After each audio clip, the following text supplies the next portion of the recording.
Okay students, तो यहाँ पर हम चैप्टर 3 स्टार्ट करने वाले हैं जिसका नाम है मैट्राइसेस। और ये लेक्चर आपको JEE फाउंडेशन के हिसाब से पढ़ाया जा रहा है। ठीक है, तो चलिए स्टार्ट करते हैं। सबसे पहले हम ये पढ़ेंगे कि मैट्रिक्स होता क्या है। देखो भाई, a matrix is a rectangular arrangement of data in the form of rose and columns.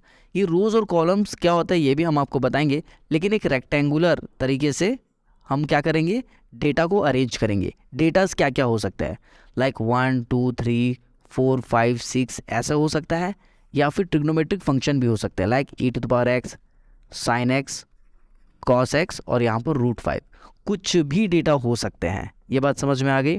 ठीक है, अब आगे देखते हैं। देखो भाई, सबसे पहले हम क्या करेंगे, किसी भी मैट्रिक्स को, कोई भी अगर मैट्रिक्स है लाइक 2 3 4 5, इसको हमें अगर रिप्रेजेंट करना है तो हमें कैपिटल लेटर से ही इसे रिप्रेजेंट करना पड़ेगा, या तो A, या तो फिर B, या तो फिर C, या फिर X, या फिर Y।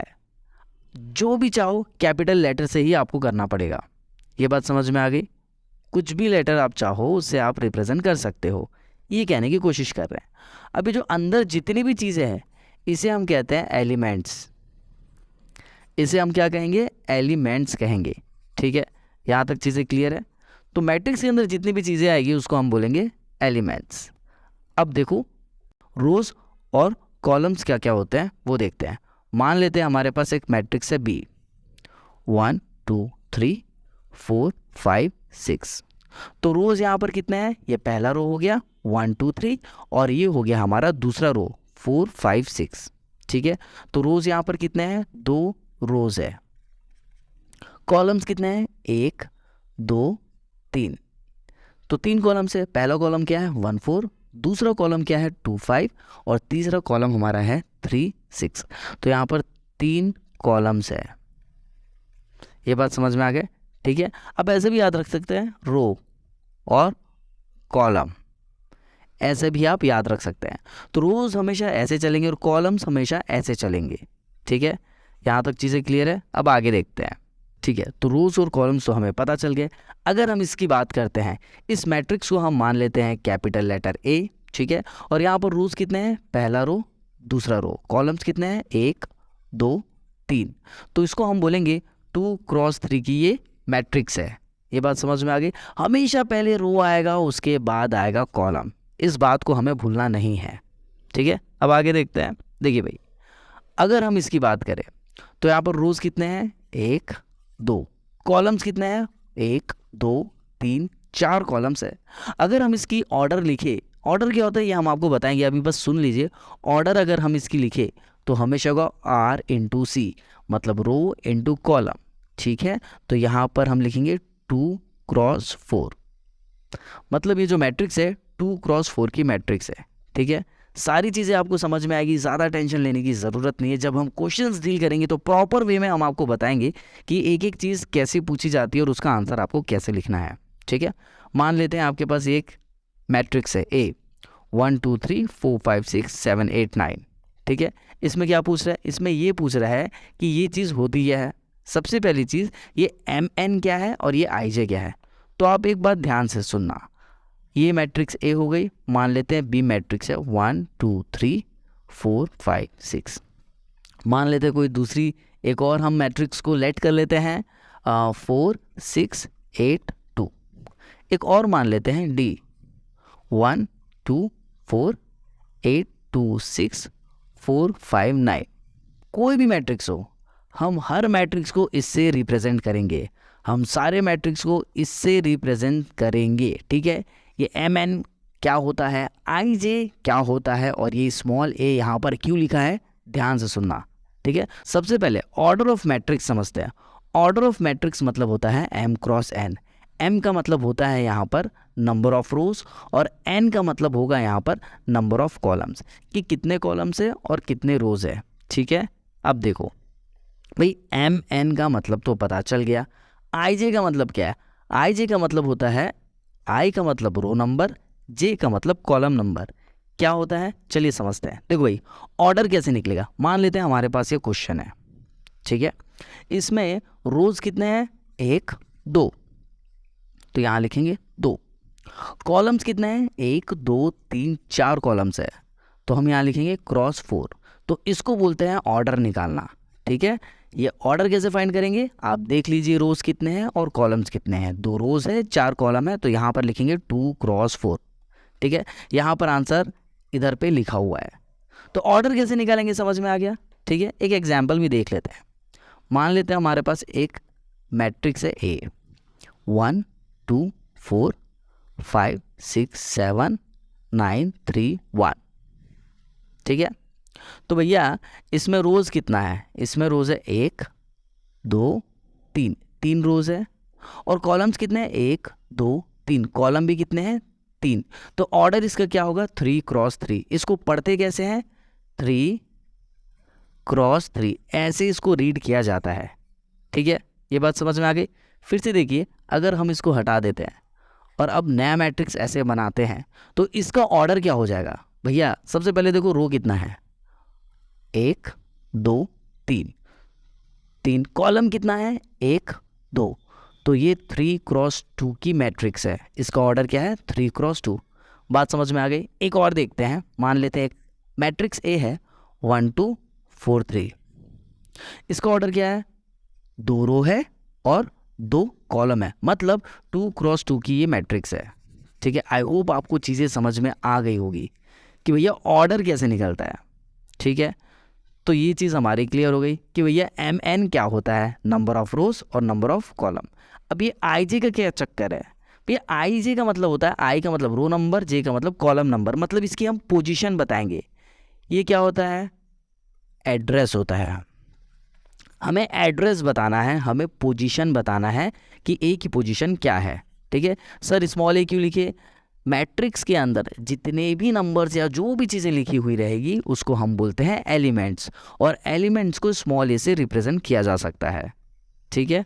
तो चलिए हम एक एग्जाम्पल के तौर पे समझते हैं। ये चीज़ें हमें पता चल गई भैया। अब हमें पता करना है आई क्या होगा और जे क्या होगा, मतलब एक एलिमेंट की जो पोजीशन होगी वो कौन से रो में है। क्यों, क्योंकि आई का मतलब होगा रो नंबर और जे का मतलब होगा कॉलम नंबर। तो हमें बताना है कि ये ए एलिमेंट कौन से रो और कौन से कॉलम में है। तो चलिए देखते हैं। मान लेते हैं हमारे पास एक मैट्रिक्स है ए, 1 2 3 4 5 6 7 8 9। इसकी पोजीशन हमें बताना है, तो कैसे करेंगे चलिए देखते हैं। देखिए भैया, ए इक्वल्स टू मैट्रिक्स बन गया। अब अगर हम इस 1 की बात करें तो ये रो 1 है और कॉलम 1 है, तो हम लिखेंगे ए 1 1, ठीक है। अब देखिए 2 को हम क्या लिख सकते हैं भैया, पहला रो है मतलब 1 लिखेंगे। क्यों 1, आई का मतलब होता है रो और ये पहले रो में है, बात कर रहे हैं 2 की। कॉलम कौन सा है, कॉलम है दूसरा, तो लिखेंगे 2। क्यों, क्योंकि जे रिप्रेजेंट करता है कॉलम को, ठीक है। और रो के बाद आएगा कॉलम, जैसे कि आप यहाँ पर देख पा रहे हैं, पहले रो आएगा फिर कॉलम आएगा, इसलिए पहले रो को लिखेंगे फिर कॉलम को लिखेंगे, ठीक है। अब आगे देखते हैं इसका पोजीशन क्या है भैया, पहला रो है तीसरा कॉलम है, पहला रो है तीसरा कॉलम है। ये बात भी समझ में आ गई, ठीक है। अब 4 को कैसे हम लिखेंगे भैया, ये दूसरा रो है, कौन सा रो है, दूसरा रो, कॉलम कौन सा है, पहला कॉलम है, पहला कॉलम है।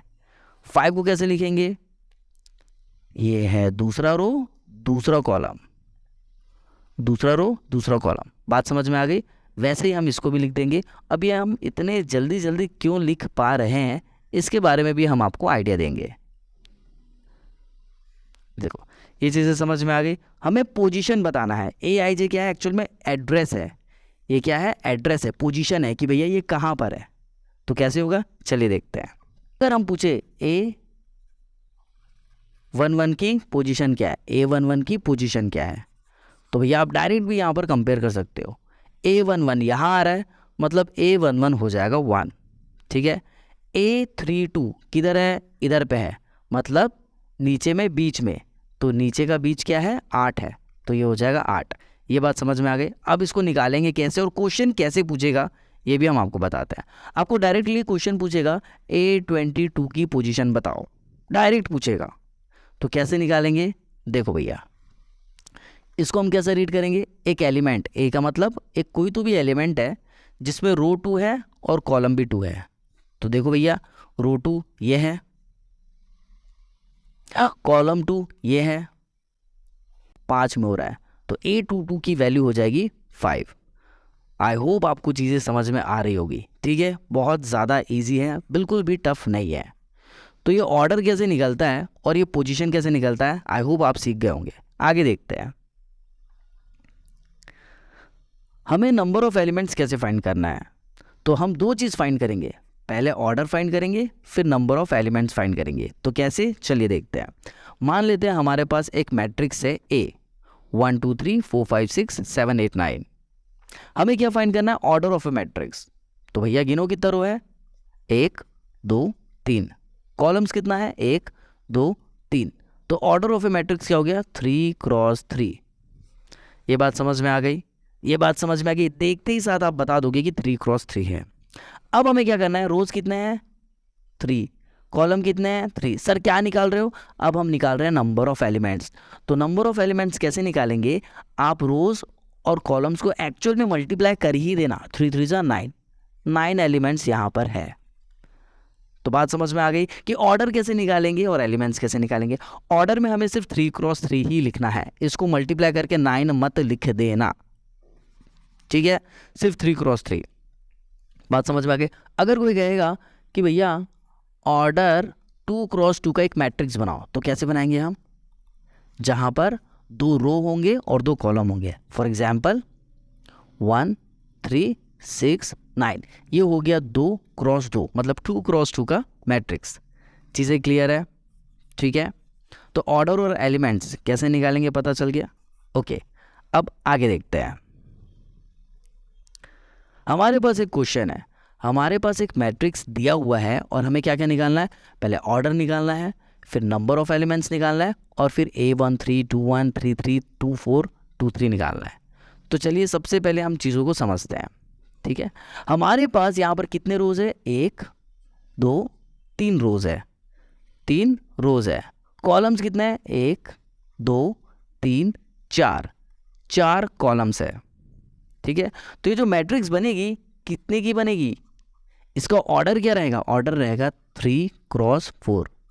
अभी हमने आपको समझाया, तो पहले का आंसर क्या आ जाएगा, 3 क्रॉस 4। नंबर ऑफ एलिमेंट्स गिनते मत बैठ जाना, 1 2 3 4 5 6 7 8 9 10 11 12, ऐसे गिनते मत बैठना। आपने क्या करना है, ऑर्डर ऑफ ए मैट्रिक्स जो 3 क्रॉस 4 है, एक्चुअल में उसको मल्टीप्लाई कर देना। 3 क्रॉस 4, 3 4 जा 12, तो नंबर ऑफ एलिमेंट्स निकल गए आपके 12। ये बात भी समझ में आ गई, ठीक है। अभी हमें एलिमेंट्स की पोजीशन बताना है। A13, भैया A13 का मतलब है पहला रो तीसरा कॉलम, पहला रो तीसरा कॉलम। तो कैसे निकलेगा, देखो भाई, पहला रो ये हो गया, तीसरा कॉलम कौन सा है, ये है, तो आंसर क्या आ जाएगा 19। तो A13 का आंसर आ जाएगा 19, ठीक है। तो इसका हम सॉल्यूशन आपको दे देते हैं, सो दैट आपको प्रॉपर तरीके से एक नोट्स भी मिल जाए। ये है इसका सॉल्यूशन। नंबर ऑफ रोज 3 है, बिल्कुल है, 1 2 3। नंबर ऑफ कॉलम से 4, 1 2 3 4। चीज़ें क्लियर है। अब स्टेप 1, हमें क्या निकालना है, ऑर्डर ऑफ ए मैट्रिक्स होगा वो क्या, 3 क्रॉस 4। तो ऑर्डर ऑफ ए मैट्रिक्स क्या होता है, नंबर ऑफ रोज और नंबर ऑफ कॉलम्स। आगे आंसर। उसके बाद हम देखेंगे नंबर ऑफ एलिमेंट्स, वो कैसे निकलेगा, एक्चुअल में इन दोनों को मल्टीप्लाई कर देना, आ जाएगा 12, ठीक है। अब देखिए A13 का मतलब पहला रो तीसरा कॉलम, आंसर इज 19, तो आ गया 19। अब निकालेंगे A21, तो दूसरा रो कौन सा रो, दूसरा रो और पहला कॉलम। दूसरे रो में पहला कॉलम देखो, ये है दूसरा रो और पहला कॉलम है ये, मतलब आंसर इज 35, इसीलिए इसका आंसर आएगा 35। अब निकालेंगे A33, क्वेश्चन में बोला है A33 निकालना है, तो A33 मतलब तीसरा रो तीसरा कॉलम, ये हो गया तीसरा रो और ये हो गया तीसरा कॉलम, मतलब -5 हमारा आंसर हो जाएगा। अब निकालेंगे A24 का मतलब दूसरा रो चौथा कॉलम, ठीक है। तो भैया दूसरा रो कहाँ होगा, ये होगा, चौथा कॉलम कौन सा होगा, ये होगा, मतलब आंसर इज 12, तो आ गया 12। अब A23 निकालना है, क्वेश्चन में दे रहा है A23 निकालना है, तो भैया 23 कैसे निकलेगा, second row third column, second row third column, वो होगा आपका 5/2। ये आ गया आपका आंसर। ठीक है, यहाँ तक चीज़ें क्लियर है। अब देखते हैं नेक्स्ट।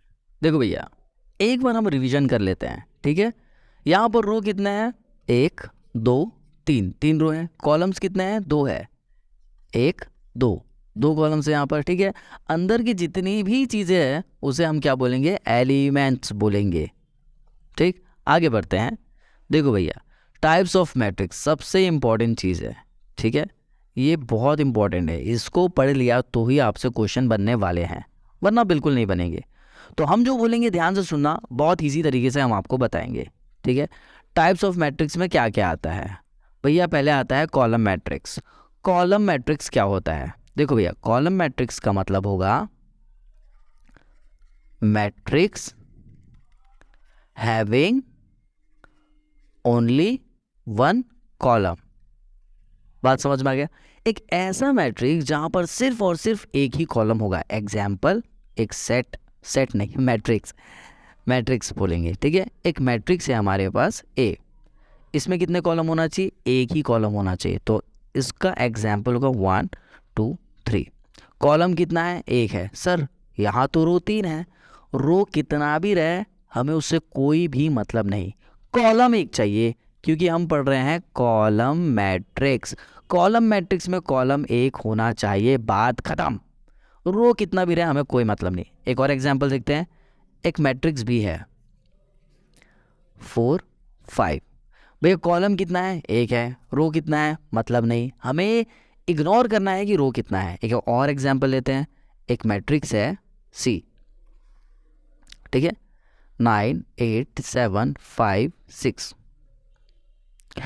सर इसमें कॉलम तो 1 है लेकिन रो बहुत सारे हैं। भाई रो कितने भी हो सकते हैं, हमें सिर्फ कॉलम एक चाहिए। ठीक है, तो हम यहाँ पर क्या बोलेंगे? Single column. तो समझ में आ गया क्या बोल रहे हैं? अब आगे देखते हैं। तो कॉलम मैट्रिक्स हमें समझ में आ गया। ठीक है, इसकी अगर हम बात करें तो 3x1 की ऑर्डर बनेगी। आपने बस ये ध्यान में रखना है कि कॉलम मैट्रिक्स में कॉलम हमेशा 1 होगा और रो मैट्रिक्स में रो हमेशा 1 होगा। यहाँ देख रहे हैं, रो मैट्रिक्स में रो हमेशा 1 होगा। अब रो मैट्रिक्स क्या होता है? मैट्रिक्स हैविंग ओनली 1 रो, एक ही रो होनी चाहिए। फॉर एग्जाम्पल एक मैट्रिक्स मान लेते हैं 1 2 3 4। कितनी रो है? एक ही रो है। कॉलम कितने भी रहे हमें मतलब नहीं, बस रो एक होनी चाहिए। एक और एग्जाम्पल देखते हैं। मैट्रिक्स 1 3, कितनी रो है? एक। बिल्कुल ये क्या है? रो मैट्रिक्स है। एक और एग्जाम्पल देखते हैं।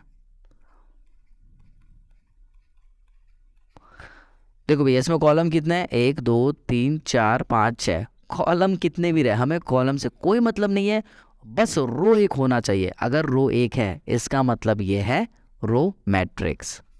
ठीक है, बात समझ में आ गई? इसकी ऑर्डर क्या है? इसकी ऑर्डर है 1x4, इसकी है 1x2 और इसकी कितनी है? 1 2 3 4 5 6, बोले तो 1x6। बात समझ में आ गई? आगे देखते हैं। अब सीखेंगे कि स्क्वायर मैट्रिक्स क्या होती है।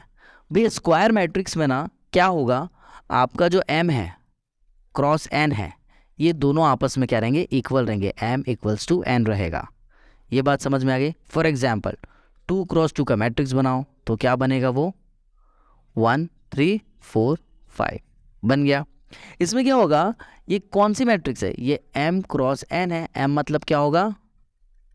Number of rose. n मतलब क्या होगा? Number of columns. तो ये हमेशा आपस में क्या रहेंगे? इक्वल रहेंगे। इसी को बोलेंगे स्क्वायर मैट्रिक्स। एक और एग्जाम्पल से समझते हैं। देखो भैया हमारे पास एक एग्जाम्पल है, स्क्वायर मैट्रिक्स ऑर्डर 2 बनाना है। तो देखिए 2 रो है और 2 कॉलम है, ऐसे ही स्क्वायर मैट्रिक्स में होगा। बन गया। सर अगर ऑर्डर 3 का रहा तो भैया उसमें 3 रो रहेंगे और 3 कॉलम्स रहेंगे। ठीक है, हुआ ना? m = n। मतलब ये 2x2 है, ये 3x3 है, वैसे ही 4x4 5x5, ये सारे के सारे क्या होंगे? स्क्वायर मैट्रिक्स होंगे। कभी भी अगर आप ऐसा देखते तो आप कह सकते हैं कि भैया ये स्क्वायर मैट्रिक्स है। ठीक है, एक और एग्जांपल देते हैं, मान लेते हैं एक सेट नहीं यार, हम सेट इसलिए बार बार बोल रहे हैं क्योंकि इसके पहले जस्ट सेट का रिकॉर्डिंग हमने किया है, ठीक है। तो मानते हैं, चलिए एक मैट्रिक्स सी है, अगर हम इसकी स्क्वायर मैट्रिक्स बनाए तो कैसी बननी चाहिए, 1 2 3 4 5 6 7 8 9, ये होगा 3 क्रॉस 3 का, ठीक है। एक मैट्रिक्स लेते हैं डी, सिर्फ अंदर आया 1, तो ये बना ना 1 क्रॉस 1 का, तो ये भी क्या होगा, एक स्क्वायर मैट्रिक्स होगा। क्लियर है। अब आगे देखते हैं, देखते हैं कि डायगोनल मैट्रिक्स क्या होते हैं। भाई ध्यान से सुनना कि डायगोनल मैट्रिक्स क्या होते हैं। देखो भाई, डायगोनल मैट्रिक्स में क्या होगा, सिर्फ डायगोनल में नंबर्स रहेंगे, बाकी सब जीरो रहेगा, ऊपर भी जीरो और इस डायगोनल के नीचे भी जीरो। ये बात समझ में आई, इसको बोलेंगे डायगोनल मैट्रिक्स। सर क्या ये डायगोनल नहीं हो सकता, बिल्कुल नहीं, इसको हम डायगोनल नहीं बोलेंगे। क्यों नहीं बोलेंगे, चलिए रीज़न देखते हैं। एक मैट्रिक्स है हमारे पास A11 1 2 1 3 2 1 2 2 2 3, एक और आएगा यहाँ पर A31 A32 A33। एक आपको ट्रिक बता रहे हैं, इसको ज़्यादा सोचने की ज़रूरत नहीं, बस इतना याद रखना 11 12 13 21 22 23 31 32 33, बात खत्म। पूरे चैप्टर में ऐसा ही होने वाला है, ठीक है। अब देखो, हम डायगोनल सिर्फ इसको क्यों बोलते हैं, हाँ हम डायगोनल इसको क्यों बोलते हैं और हम डायगोनल इसको क्यों नहीं बोलते हैं, ध्यान से सुनना। देखो भाई, A11 A22 A33 same number बना, इसीलिए हम इसी को डायगोनल बोलेंगे, ठीक है। फिर से सुनो, A13 A22 A31, इसको हम डायगोनल नहीं बोलेंगे। बात समझ में आ गया, एक जैसे नंबर्स होने चाहिए, 11 22 33, इसी को हम बोलेंगे डायगोनल। इसीलिए डायगोनल मैट्रिक्स में क्या होगा भाई, डायगोनल मैट्रिक्स में सिर्फ डायगोनल को छोड़ के बाकी सब जीरो रहेंगे, बात खत्म। स्केलर मैट्रिक्स क्या होगा, स्केलर मैट्रिक्स में क्या होगा, डायगोनल को छोड़ के सब जीरो हो जाएंगे, लेकिन इन दोनों में डिफरेंस क्या है, स्केलर में होगा ये कि जो एलिमेंट्स होंगे ना डायगोनल वाले वो सेम होंगे, रिपीट होंगे, 1/4 1/4 1/4। एक और एग्जांपल देख लेते हैं, 2 0 0 0 2 0 0 0 2, ये जो मैट्रिक्स है ये होगी स्केलर मैट्रिक्स। क्यों स्केलर मैट्रिक्स होगी, क्योंकि इसके जो डायगोनल्स है वो रिपीट होंगे। बात समझ में आई, ठीक है। दूसरा एग्जाम्पल देखो, अगर यहाँ आ गया 8 और यहाँ आ गया 5, तो ये क्या हो जाएगा, ये हो जाएगा आपका डायगोनल मैट्रिक्स, ठीक है। क्लियर है। अब आइडेंटिटी मैट्रिक्स क्या होता है भैया, आइडेंटिटी का मतलब होता है यूनिट, ठीक है, और यूनिट का मतलब यहाँ पर होगा 1। अगर हम 2 क्रॉस 2 की मैट्रिक्स बनाते हैं तो वो कैसी बनेगी, देखो यहाँ पर 1 0 0 1, हाँ आपको सिर्फ 1 दिखाई देगा और 0 दिखाई देगा, इसको बोलते हैं आइडेंटिटी मैट्रिक्स। सर 3 क्रॉस 3 का बनाइए ना, 3 क्रॉस 3 की जो मैट्रिक्स होगी वो कुछ इस तरीके से होगी, 1 0 0 0 1 0 0 0 1, सिर्फ 1 देखने को मिलेगी। तो इन दोनों में क्या डिफरेंस है, किसमें, स्केलर और आइडेंटिटी में। आइडेंटिटी में आपको सिर्फ और सिर्फ 1 देखने को मिलेगा, बस, और कुछ भी देखने को नहीं मिलेगा, ठीक है। जीरो मैट्रिक्स से होता है, नाम से ही पता चल रहा है सारी चीज़ें क्या रहेंगी, जीरो रहेंगी, ठीक है। नेक्स्ट, ठीक है। अब हम यहाँ पर देखने वाले हैं ऑपरेशन ऑन मैट्राइसेस। भैया ऑपरेशन हम यहाँ पर क्या क्या लगाने वाले हैं, हम मैट्राइसेस में क्या क्या सीखने वाले हैं, एडिशन सब्ट्रैक्शन और मल्टीप्लिकेशन सीखने वाले हैं। तो बहुत ही ध्यान से सुनना, ज़्यादा टफ नहीं है। एडिशन ऑफ मैट्रिक्स क्या होती है, एडिशन में हम सिर्फ ऐड करेंगे। तो एग्जांपल देखते हैं, हमने 2 मैट्रिक्स को कंसीडर कर लिया, एक ये दूसरा ये, A1 B1 C1 D1 A2 B2 C2 D2। अब इसको हम ऐड कैसे करेंगे, और ये ऑर्डर 2 क्रॉस 2 का है। देखो भैया, अगर 2 मैट्रिक्स रहे तो ये भी 2 क्रॉस 2 का होना चाहिए और ये भी 2 क्रॉस 2 का होना चाहिए, तभी हम ऐड कर पाएंगे। अगर ऐसा नहीं होगा तो हम ऐड नहीं कर पाएंगे, ये बात आपको ध्यान रखनी है, ठीक है। तो कैसे ऐड होगा, देखो इसका पोजीशन क्या है A11, इसका पोजीशन भी क्या है A11, इसका पोजीशन क्या है A12 और इसका भी पोजीशन क्या है A12। यहाँ पर हम लिख कर दिखा देते हैं आपको, A11 A12 A21 और A22। तो सेम पोजीशन वालों को सिर्फ हमें प्लस करना है, मतलब A1 प्लस A2 आ गया, A1 प्लस A2। फिर क्या करना है, B1 plus B2, B1 plus B2 भी आ गया, C1 प्लस C2, तो C1 प्लस C2 भी आ गया, और लास्ट में D1 plus D2, D1 plus D2 भी आ गया। तो इतना इजी है ये, बस हमें यहाँ पर सिंपल सेम पोजीशन वाले को प्लस करना और हमारा आंसर आ जाएगा। तो चलिए एक एग्जाम्पल के साथ हम समझते हैं इसको। मान लेते हैं हमारे पास एक मैट्रिक्स ए है 2 3 4 5, और एक मैट्रिक्स बी है वो है 3 6 2 1। ये दो मैट्रिक्स है, हमें निकालना है ए प्लस बी। तो कैसे निकालेंगे, देखो भाई, अब डायरेक्ट भी कर सकते हो। 2 प्लस 3 कितना आ जाएगा 5, 3 प्लस 6 आ जाएगा 9, बात समझ में आ रही है। 4 प्लस 2, 4 प्लस 2 कितना आ जाएगा 6, ठीक है, तो यहाँ पर आएगा 6, और 5 प्लस 1 ये भी आ जाएगा 6, ठीक है, बात समझ में आई। कितना इजी है ये, इसमें आई होप आपको कोई डाउट नहीं आना चाहिए। यहाँ पर देख लो, C1 प्लस C2 किया तो C1 प्लस C2 मतलब दिस प्लस दिस आ जाएगा 6, और 5 प्लस 1 आ जाएगा 6, और 3 प्लस 6 आ जाएगा 9, और 2 प्लस 3 आ जाएगा यहाँ पर 5, ठीक है, क्लियर है। अब नेक्स्ट देखते हैं सब्ट्रैक्शन में क्या होगा। सब्ट्रैक्शन में बस हमको सिंपल माइनस करना है, A1 minus A2, B1 minus B2, C1 minus C2 और D1 माइनस D2, ये आ गया। तो सिंपल यहाँ पर आपको माइनस करना है। तो चलिए इसको भी हम करके आपको दिखा देते हैं कि ये होगा कैसे।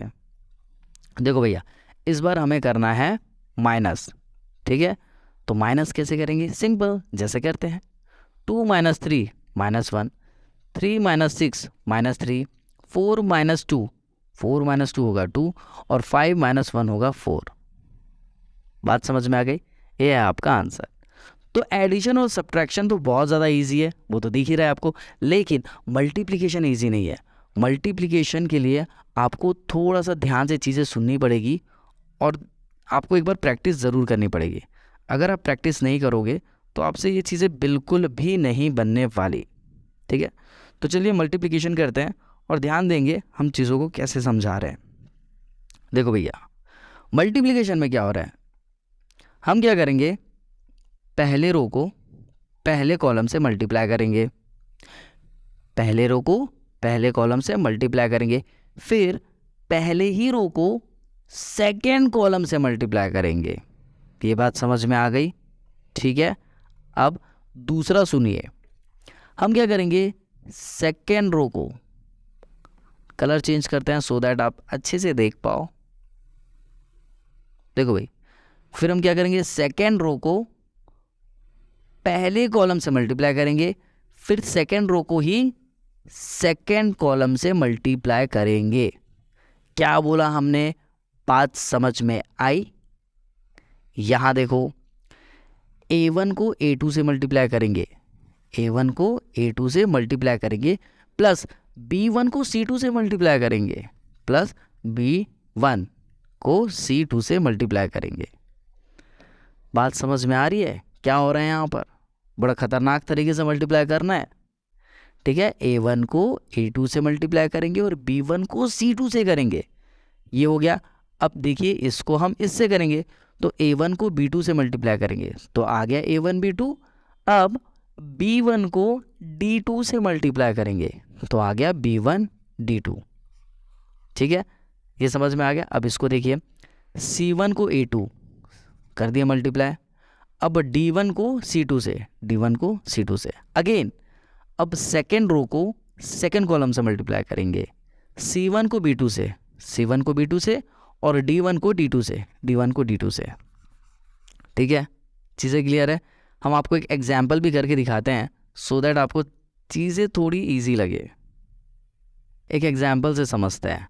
हमारे पास एक मैट्रिक्स ए है जिसके एलिमेंट्स है 2 3 4 5, और एक बी है उसके एलिमेंट्स है 3 6 2 1। हमें क्या करना है, हमें निकालना है ए बी, मतलब a इंटू बी, बोले तो मल्टीप्लिकेशन करना है।